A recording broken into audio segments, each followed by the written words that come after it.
It's not in the face! Thank you.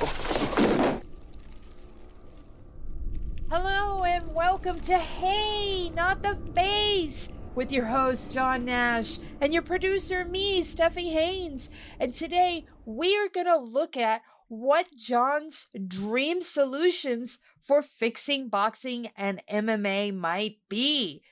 John, how the hell are you? Good. I have a little friend here today with me. She's going to help me record this episode or really distract me. One of the two. We'll find out. Would that be your new cat? It's not my cat. It's Isla, but yes, it's a cat. It's not mine though. But maybe. I mean, I have to do everything for it. But yes, it's not mine. Listeners, this is his cat. This ex-girlfriend of his or current girlfriend or whatever you want to term them left this cat with him in January and he still has it. This is his cat. If you agree, leave us a note in the comments. It's his cat. And if you do agree, I'm going to block you. He won't know. Just sign in with a different account and just put your thing. I don't even know how to respond to the reply to the comment section yet. I'm still working on that. The Substack stuff's very confusing to me. So, John, I have a question. We recently watched Canelo Alvarez fight a mandatory of all things and make $33 million. Now, we said that we were going to give you dream solutions for fixing boxing and MMA. So let's go ahead and start with boxing. What are the major problems afflicting boxing? I mean, Canelo just made $33 million. Is boxing that broken? Well, I guess from people's point of view, people always argue that boxing's broken because we don't get the fights we want to see. We don't get the big fights. There's some truth to that. Even the Canelo one. I mean, John Ryder was a mandatory, so he made some money, but was he really the best, the number one challenger in that weight division? There's some questions that, and it all goes to the sanctioning organizations. The major problem with boxing all bubbles down to the sanctioning organization. People want to blame. You see always these articles written like the problem with boxing, and they talk about the promoters and the broadcasters, but those entities, by design and purpose, they're there to make money for themselves. Broadcasters are there to get ratings for their network. Promoters are there to make money for themselves. In fact, they're in adversarial position with the fighters. That's legally they're considered an adversarial position. They want to pay fighters as little as much and keep as much money. So their purpose is not the health of the sport. But the entity that, if you read their bylines, you read the purpose behind them, that is supposed to look out for the health of the sport, that are supposed to be objective and not have favoritism or anything like that, are the sanctioning organizations. But the sanctioning organizations, I think, fail miserably at their job. What they're intended to do is they're intended to be, by purpose and legally, is to be objective in their ratings. In other words, rate people where they're based objectively through data, through just objective observation, rate them, and then have guidelines about what is required of their champions. But they don't really do that. And so you get this problem where they do it sometimes, and the idea that because there's an independent ranking and an independent title, that's very beneficial to the boxers because they can own the title, they can use it for leverage to get more money, right? As we see with Canelo, with other boxers, we can see that's why the top boxers make so much more than the top MMA fighters. They're not forced to sign with the promoter just to get a chance to fight for the title. I mean, sometimes they are, but there's rules against that with the Ali Act. But because those sanctioning organizations, they don't stick 100%, you see a lot of boxers get screwed over. They have to sign with a promoter that knows how to work the system and bribe the sanctioning organization. They don't get ranked as high as they wanna. And also because some guys know how to play the system and how to pay off the sanctioning organizations, sometimes you get boxers who get a title and then are not required to defend it. And so guys that are waiting for their opportunity for the title shot and have spent their life, and the title shot is where they can get their more renown and make more money, they're left hanging because they don't get the title shot. In fact, we kind of saw that with Canelo, where he didn't defend his titles for a while and they gave him a waiver. We see that with, there's Fury there's no obligation for him to defend it. They're not making them. because it happens, it really hurts some boxers. And so that to me is the biggest problem, is that the sanctioning organizations, the people that are supposed to make boxing a sport, everybody else, it's prize fighting. For the promoters, it's prize fighting. For the broadcaster, for the fighters, they're there just to make money. The sanctioning organization's job is to put some sort of structure in the sport that you can rise through the ranks. The best then can rise to become a mandatory or whatever to the top of the ratings. And that when you're the champion, you have obligations to defend, and they don't enforce that. And that to me is the number one problem in boxing. I have a question for you, sir. Fire away. Step aside money. Is that a boon or a hindrance to boxing? And please explain what step aside money is. Well, what step aside money is let's say you have a fighter and you have an opponent that's been declared a mandatory by the sanction organization. So you're the champion. An opponent has been declared a mandatory. You have to defend within a certain number of months against this opponent, or you're going to lose your title. Or they're going to declare also a purse bid. But you don't want to fight them because you have another bigger fight that you can do. And maybe that guy is just not a big enough draw. You can go to that fighter and say, we're going to pay you some money to step aside for now as a mandatory. So you're not the man. We don't have to defend against you immediately. And I can do this other fight. Now, it's a boon in some ways because it is beneficial that if there's a big fight, a big money fight, and it helps fighters in the sense that they can have big money fights, they make more money. It also helps in the sense that big money fights probably draw more fans and grow the sport. And stepping aside and paying another opponent a step aside fee can be good for them because they make money. And sometimes there's some guys who actually make a living out of that, getting the step aside money. And many of them often think that some of them are people that they assume would never beat the champ, but because the fight would sell so little, it's better for everybody if he gets paid off. But I think as much as I think step aside kind of it has a purpose, I think there has to be a limit to it, like a one-time step aside or something, because the problem with it is boxers will do whatever they can never to defend the title, and they'll stretch it out because they also can threaten the opponent. If you don't take the step aside money, I don't want to fight you. I'm going to relinquish the belt. And because that fighter with the title is the one that generates all the money, the other fighter is just going to kind of says, okay, I'll keep accepting the step aside because I don't want to go and do, some sort of tournament mode or whatever to crown the new title. And also whoever I fight afterwards, there's no money going to be involved. You're the guy that generates the money. So there is that. But I see its purpose in some ways because you do sometimes want to make big fights. But, I guess when we get down further in what my dream scenario is, I'll talk about what I would do about that. But for now, I would like to cap the amount of time you can do a step aside. I mean, I think you have an obligation. You have to defend against the mandatory eventually. There's a good scenario of this that I was wondering if you could break down for us, and that's George Kambosos Jr. Could you talk about him and step aside money and how he did not? He did not step aside? Yes. Oh, yeah. Well, George Kambosos Jr., the Aussie, he was the mandatory, and really, well, we should get into it's actually kind of a plot by him and Teofimo Lopez. Exactly, right? Exactly. They had a thing where Teofimo Kambosos was declared the mandatory, and Top Rank was not interested in the fight, but Teofimo Lopez's team and Kambosos' team kind of colluded, I guess is the right way to say, to force it that there was the negotiations couldn't get settled to have the fight or to pay him off for step aside. So it went to a purse bid. And because it went to a purse bid, Triller bid a huge amount of money.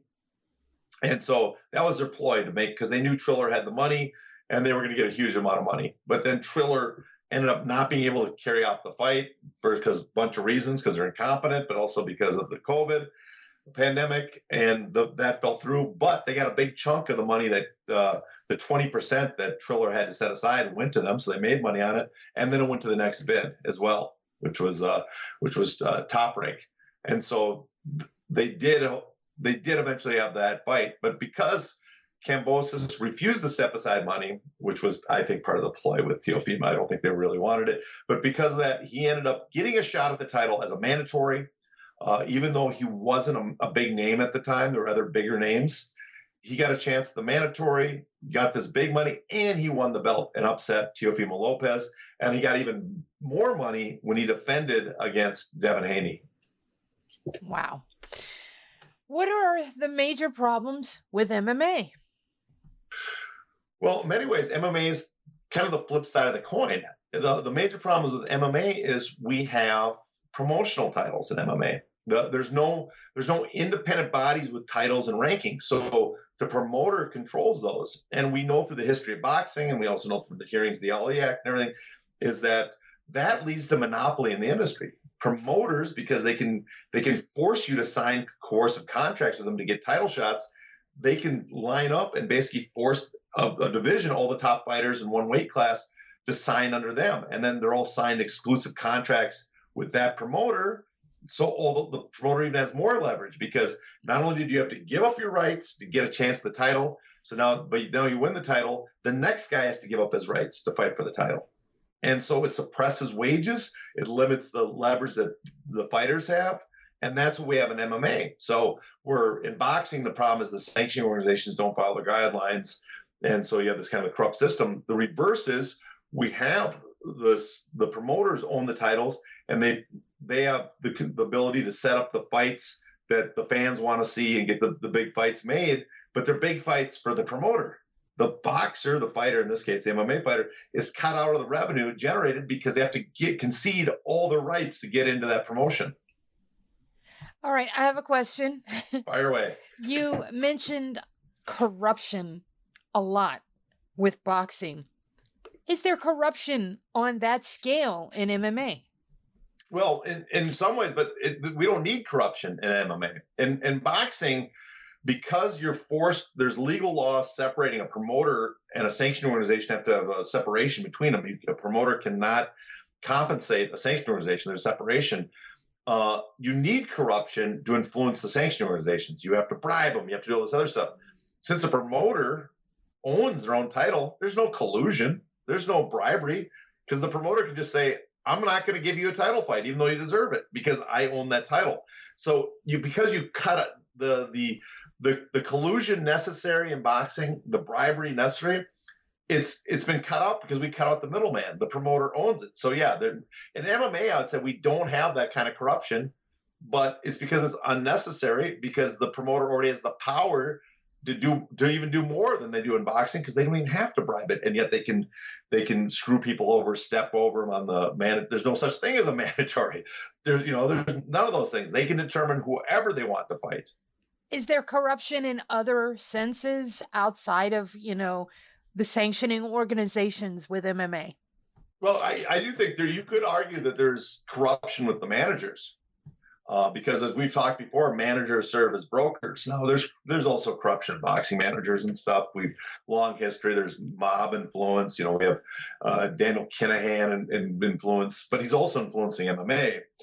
But in MMA, the corruption is again more underhanded. It's not directly. Mm-hmm. It's more of a quid pro quo, in that a manager, even though he's supposed to, as a fiduciary duty, to look out for the best interest of his fighter, often doesn't look out for the best interest, because his best interest is taking care of his buddy, the promoter, who has all the power.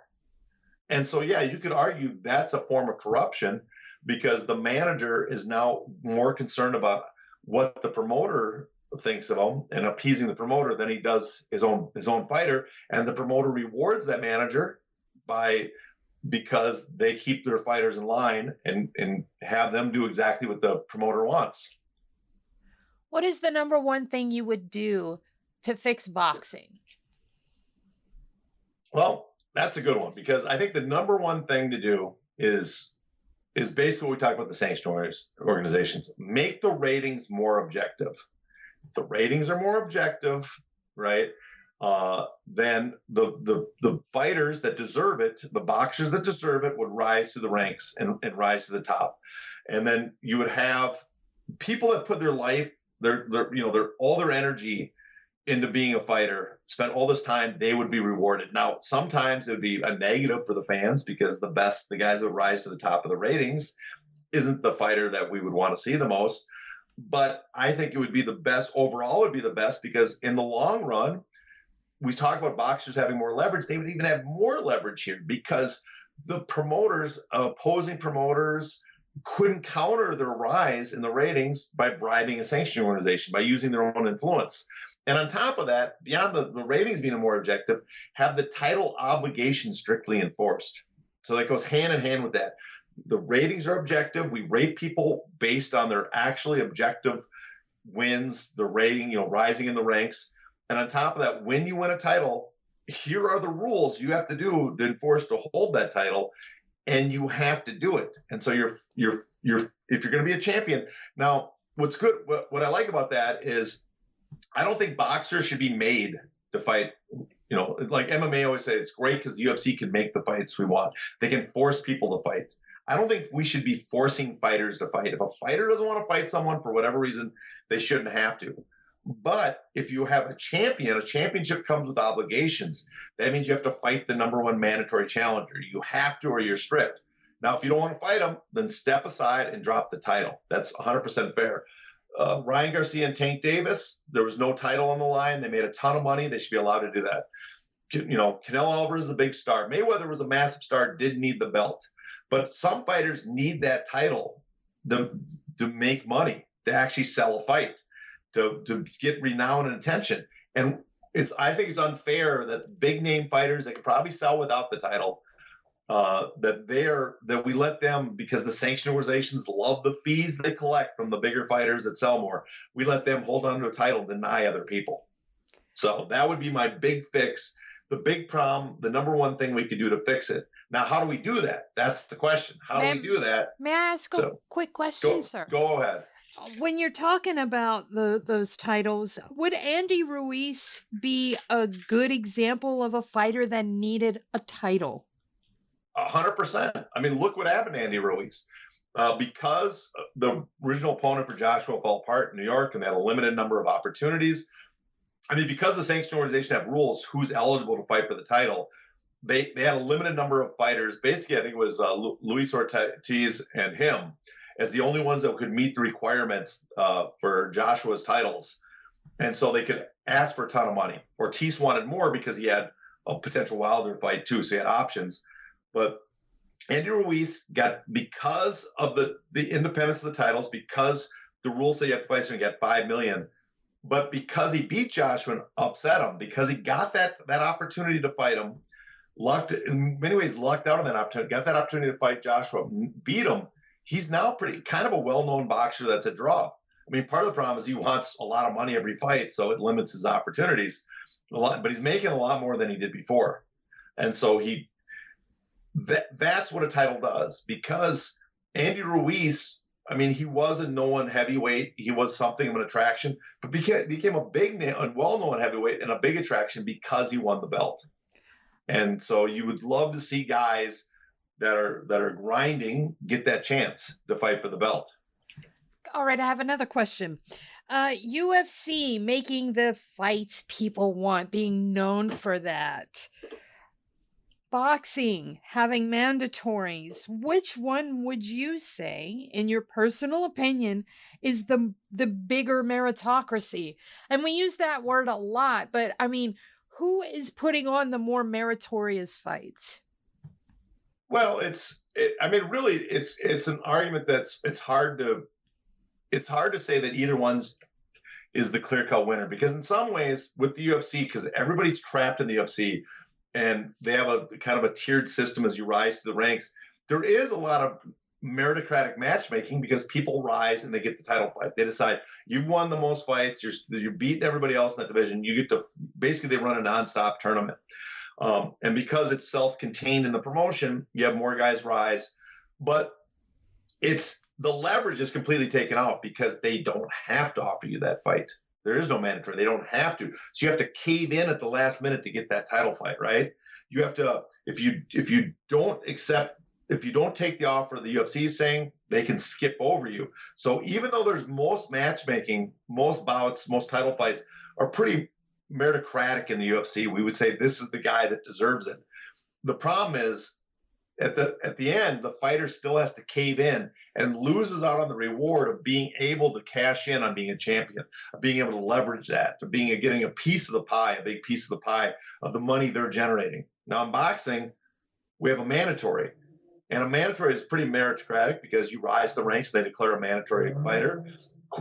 The thing difference is because there's not one promotion self-contained, there's a bunch of fighters floating in from different promotions. The sanctioning organizations try to limit who can be rated in each organization, because if you're a champion, you're not rated. If you're in a title fight with another promotion, you're not, another sanctioning title, you're not rated. So it takes a lot of fighters out of the rating.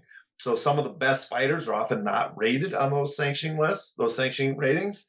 And so often some of the guys rise to the top and you wouldn't say that's the best guy. But the mandatory system, by declaring a person when you rise to the top, you get a shot, that really preserves their leverage. They don't have to cave in to all those demands because the promoter's not gifting them the title shot. This third party, the sanctioning organization, says they are the mandatory, they're the required challenger for the title, and you have to negotiate with them. Sanctioning organizations, commissions, let's say they don't want to do something. Is there another solution? So let me go back and just add the thing about fixing boxing. So, because as I brought up before we get in that sidebar, that very interesting sidebar, what can we do about it, right? What can we do about it? Well, one thing is we could ask have the sanctioning organizations enforce the rules, right? And the ABC, we could have forced them to do it, but neither one really will do that. We know the sanctioning organizations have their problems. They don't follow the guidelines that they said they would follow. They don't do what they basically pledge they do when they pass the Ali Act. And even though we've granted the ABC, the Association of Boxing Commissions, some authority into compelling them to do it, the ABC has no interest in really enforcing it, because the ABC, they're much more interested in keeping promoters happy, so they show up at their individual commissions, their individual states and regions, and spend money there. So they're not going to force the sanctioning organization to do what they want. But since sanctioning organizations, commissions won't do it, there is another solution, and that's congressional action. So the number one way we can fix boxing to get those objective ratings and to get the titles obligations enforced is to pass a bill that's been floating around Congress for a long time, hasn't been proposed for a while, but it's an amendment to the Muhammad Ali Boxing Reform Boxing Act. It's the Professional Boxing Amendment Act.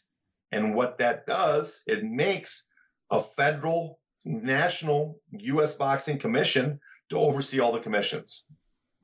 Something that people have talked about for decades as a dream, although a lot of the commissions oppose them, and various individuals oppose them because they're afraid what they would do, and that is they would clean up, they would exert influence over the sport. And one of the things the commission have is under that bill is they would have the right to look at all ratings that are submitted by the sanctioning organizations, look at all bouts proposed by the sanctioning organizations, and veto them if they don't fit the criteria of being objective.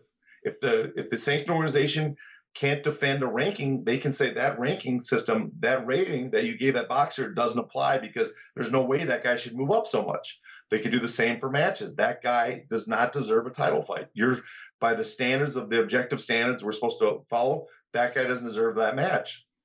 And that would change the sport drastically, because now you'd basically force the sanctioning organizations. In fact, a few of the sanctioning organizations might disappear, because any objective rating would probably make them obsolete because they would have the same ratings.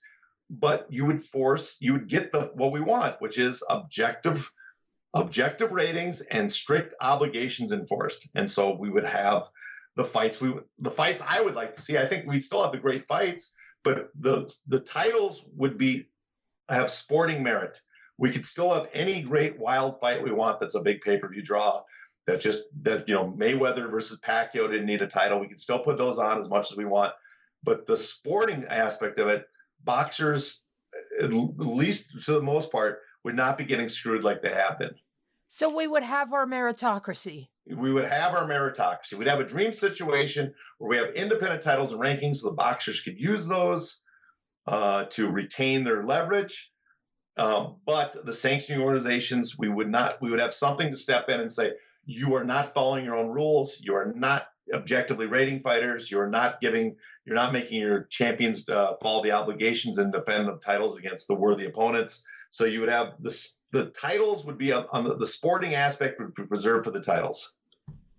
How close are we to either getting this or not getting this Boxers Amendment Act?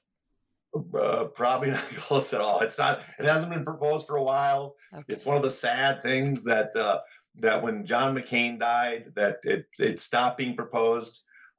It was something after the Ali Act got passed that him and King from Iowa, the terrible, terrible congressman that thank God he's gone. But the one good thing he did, he kept pushing this bill. So maybe we can get some people supporting it. One thing I always find surprising is you see a lot of the members of the boxing media complain about the problems with boxing and how the Ali Act didn't fix it. But it's like a solution to fixing it was proposed, and yet for decades, no one seems to really since to support that bill. The bill that was to fix all the holes they spot in the Ali Act gets no support.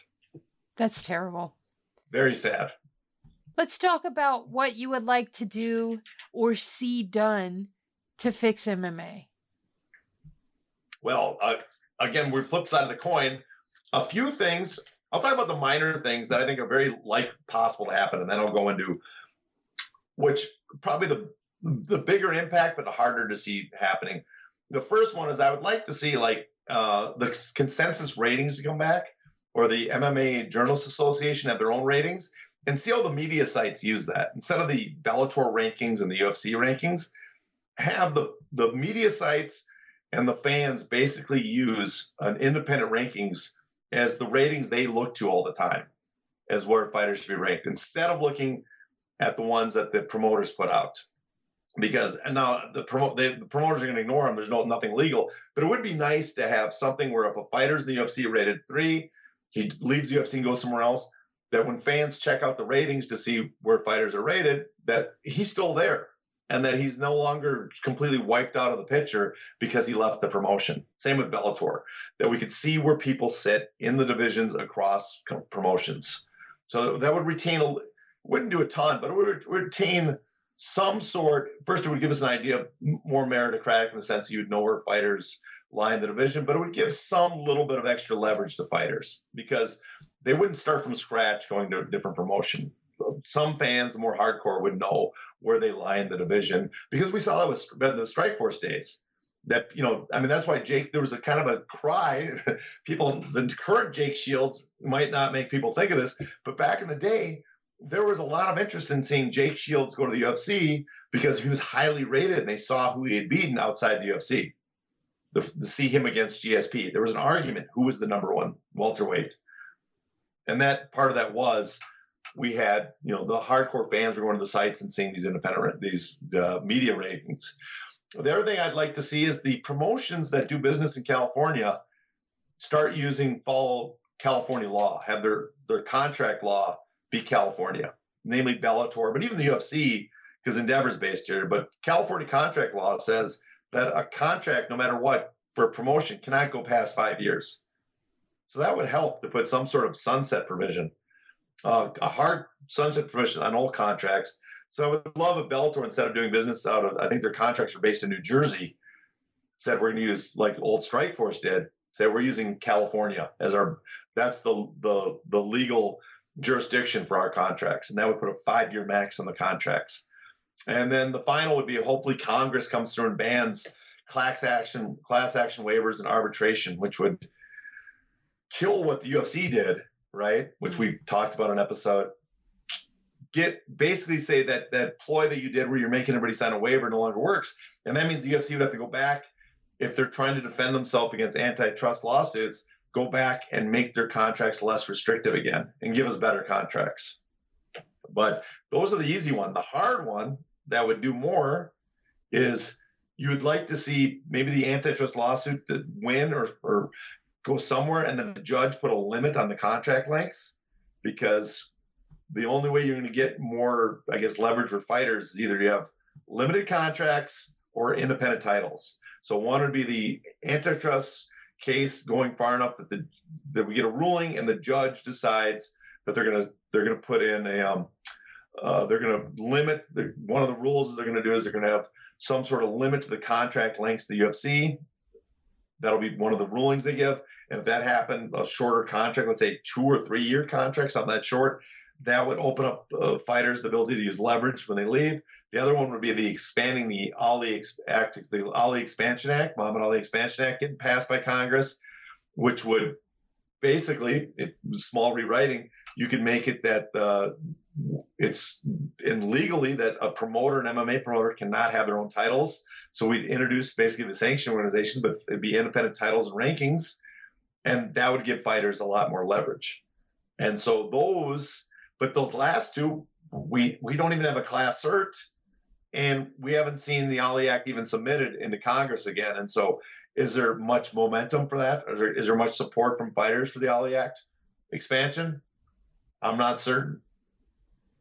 All right, these answers seem dependent on things like the Ali Act and Congress actually doing something. Is there anything that the athletes can do on their own? Well, there is, and this is kind of my dream scenario. And I'm not one, as you know, we are not one to tell fighters what to do, right? We don't want to, the direction they want to take, unions, association, Ali Act, not whatever. That's up to them, not us. But if we're talking my dream scenario, right? One thing both sides could do. Okay, for MMA it's a little harder because the boxers have the Ali Act already in place. They don't have the Professional Boxers Amendment Act, but they have the Ali Act. If boxers created an association, a bunch of boxers got together in an association, that would change everything. In fact, I talked to a bunch of people in boxing, and they said the big game changer was if you have the Ali Act and you have an association, no longer are you dependent on the Department of Justice. No longer are you dependent on the commissions to enforce the Ali Act. The boxers themselves could enforce the Ali Act, and they could enforce it and basically dictate to the sanction organizations that you have to follow your own guidelines and rules and make promoters start following the Ali Act. Now, for MMA, if fighters create an association, one good thing they could do there is that they could use the association to lobby to get the Ali Act passed, right? I think if you had a large enough body of fighters that did it, maybe retired, you could get it passed because it would show, on my interview with Matt Stoller, we talked about this. You have to show Congress that there's a demand for it. And if enough big name fighters or small, whatever fighters in the UFC and Bellator or whatever showed up and expressed interest in it, it's very possible that you could get it to be passed. And if it got passed, you'd be in the same boat boxers are, where you have this tool, the Ali Act, which does some things, but it's never enforced really, except by private right of action. In other words, the boxers have to sue. But if you had an association, again, it's the game changer. If you have an association, you don't depend on the government to enforce it. You can file the association is standing, and they can enforce it themselves. Sort of like they do in stick and ball sports. Sort of, yes. It's very much. In fact, that leads to my dream scenario. And I've talked about this before with you. My dream scenario for both is the PGA Tour model, right? You familiar with golf, the PGA? Oh, yes. Okay. And I know exactly where you're going with this. Well, the PGA is a tour. It's a nonprofit. Players are members of it. And the tour, they're paying out 55% of the revenue. The tour itself, though it's a nonprofit, it controls the tournaments. It controls where the golf tournaments take, and they control a large sum of the money then. Well, I don't think the fighters could basically have their own promoter. Maybe in a real dream scenario, you'd have the fighters run their own promotion. But I don't think it would work. That's probably very, very unrealistic.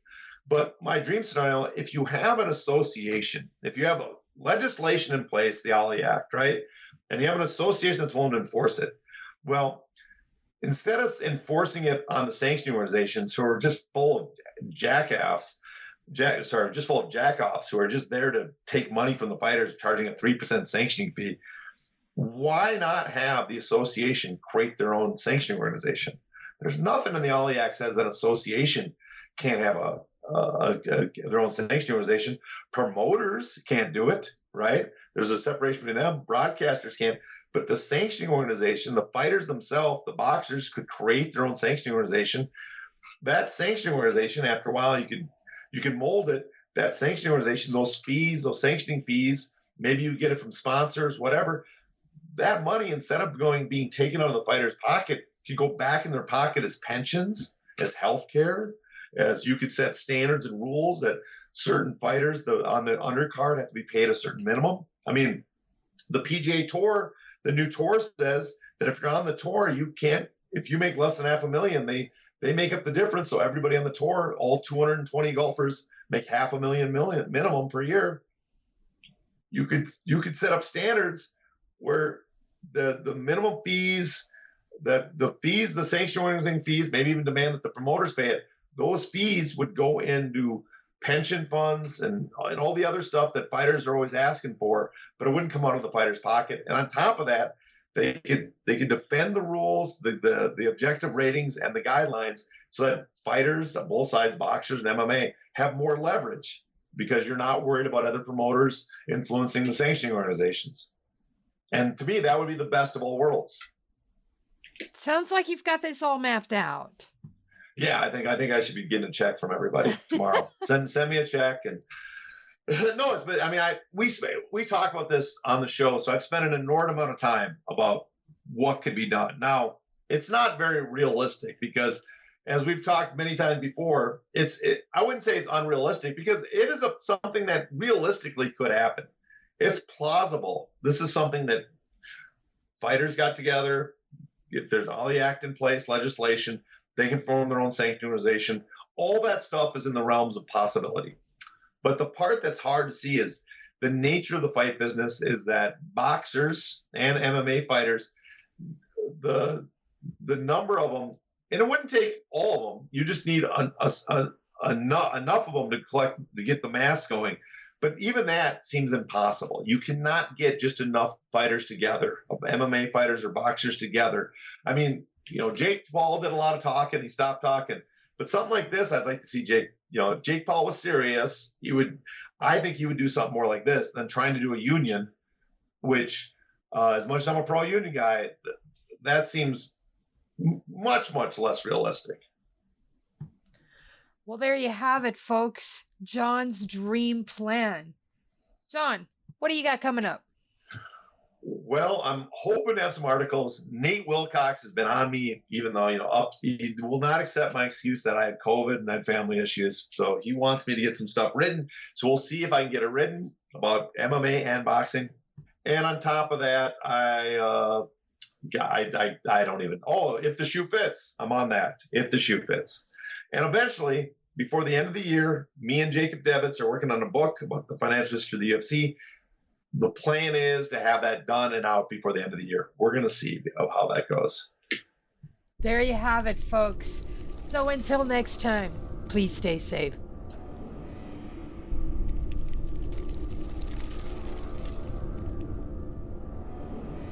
Ow! Ow! Not the face! Ooh! Okay, the face!